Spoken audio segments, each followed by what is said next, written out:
పితృదోషము అనేటువంటిది నివారించుకునే అద్భుతమైనటువంటి రోజులు ఈ మహాలయ పక్షాలు. అసలు పితృదోషం అంటే ఏమిటి?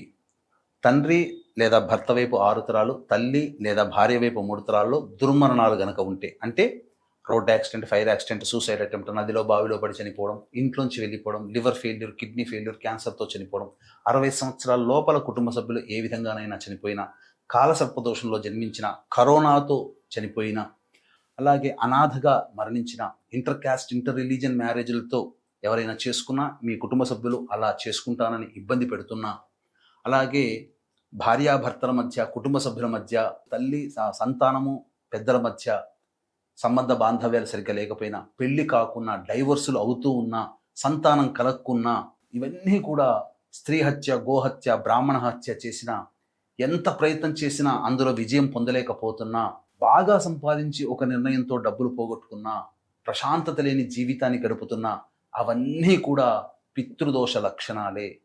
డైరెక్ట్గా వెళ్ళిపోయి ఈ పితృదోషం గురించి ముక్కు మొహం తెలియని వాళ్ళ దగ్గర చేపించుకొని మీరు మోసపోతారు. ఎందుకంటే తూతూ మంత్రంగా పురాణోక్తంగా చేయిస్తున్నారు.